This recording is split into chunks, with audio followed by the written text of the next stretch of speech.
Außen extrem knusprig, innen butterweich. Das sind echte Patatas Bravas. Vergesst Tomatensoße. Wir machen heute das Original aus den Bars von Madrid. Handwerk pur. Alles steht und fällt mit der Sorte Agria. Sie ist die Königin der Frittierkartoffeln. Dank viel Stärke und wenig Zucker wird sie außen kross und goldgelb, während der Kern perfekt zart und weich bleibt. Für dieses Rezept nehmen wir 1 Kilo.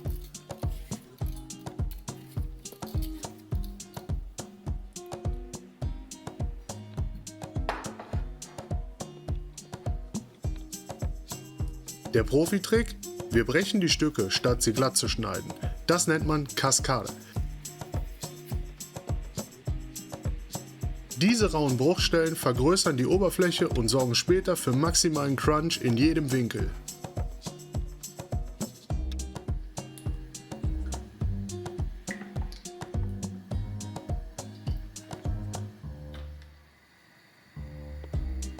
Zuerst das Pochieren in Olivenöl bei 140 Grad. Die Kartoffel soll gar werden, aber noch keine Farbe annehmen.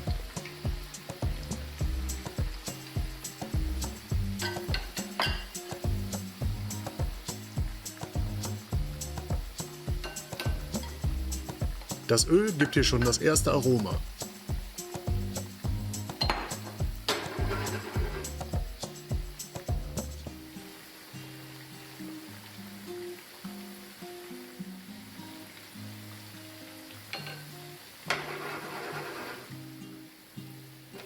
Wenn sie weich sind, nehmen wir sie heraus.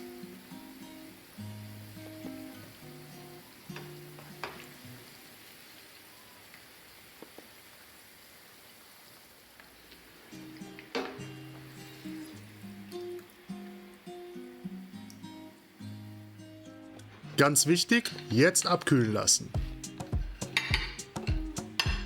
So wandert die Feuchtigkeit nach außen. Beim zweiten Frittieren verdampft sie schlagartig. Das ist das Geheimnis für die ultimative Kruste, die niemals labbrig wird.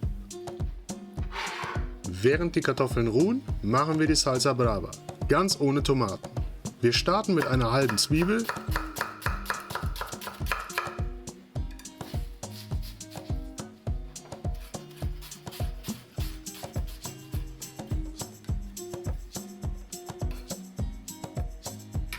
und Knoblauch. Beides fein würfeln. Das ist die aromatische Basis für unsere Soße.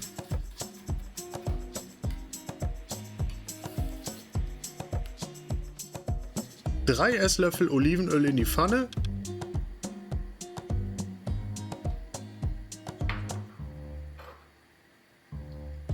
Und die Zwiebeln mit dem Knoblauch glasig anschwitzen.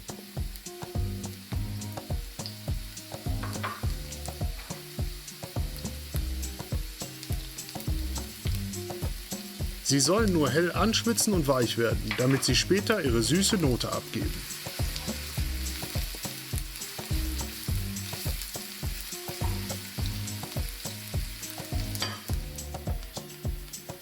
Jetzt das Pimentón de la Vera und das scharfe Paprikapulver dazu.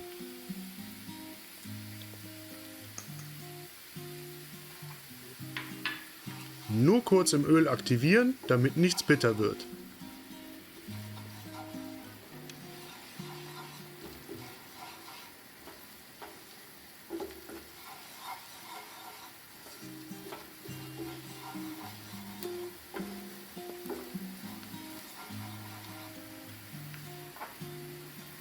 Dann folgt das Mehl. Gut mitrösten, um den rohen Geschmack zu verlieren, wie bei einer klassischen Mehlschwitze. Das Mehl braucht diese Zeit in der Hitze, um sich voll mit dem Paprika-Aroma zu verbinden. Nur so bekommt die Soße später diesen tiefen, runden Geschmack.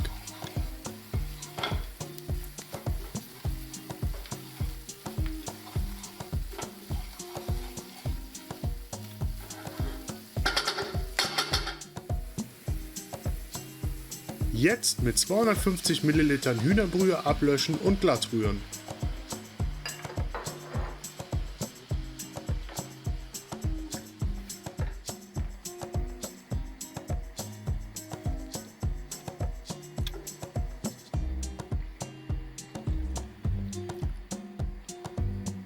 Falls eure Brühe ungesalzen ist, kommt jetzt noch eine Prise Meersalz hinzu. Das Mehl sorgt sofort für die erste Bindung. Einmal richtig aufkochen lassen. Die Soße muss kurz simmern, damit die Stärke ihre volle Kraft entfaltet und der mehlige Beigeschmack komplett verschwindet. Für das perfekte Mundgefühl füllen wir die heiße Soße um und pürieren sie einmal komplett glatt.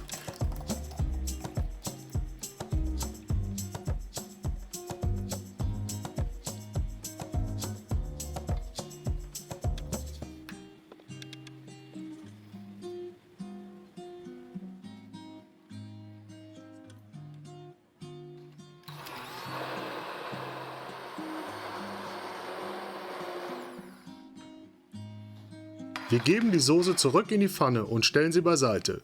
Genau so muss eine echte Salsa Brava aussehen. Schau dir diesen seidigen Glanz an. Sie bleibt warm, während wir uns jetzt um das krosse Finish der Kartoffeln kümmern. Jetzt das Finale. Das Öl auf 180 Grad hochfahren.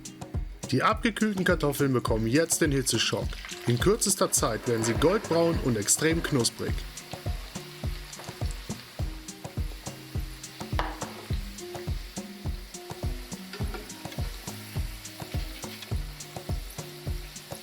Aioli gefällig? Das passende Rezept dazu habe ich euch hier oben verlinkt.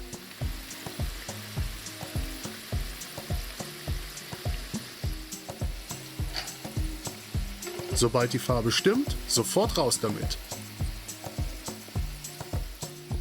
Lass sie kurz auf Küchenpapier abtropfen.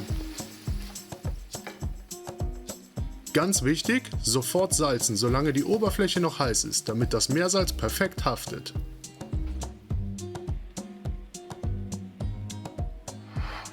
Wir richten in einer Schale an.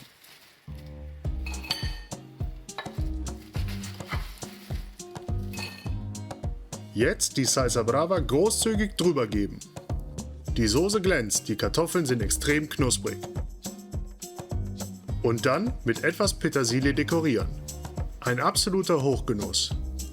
Wenn dir das Rezept gefallen hat, freue ich mich über ein Like und ein Abo. Lust auf noch mehr Spanien? Hier lernst du nicht nur Rezepte, sondern das Handwerk, um sie wirklich zu verstehen. Viel Spaß beim Nachkochen!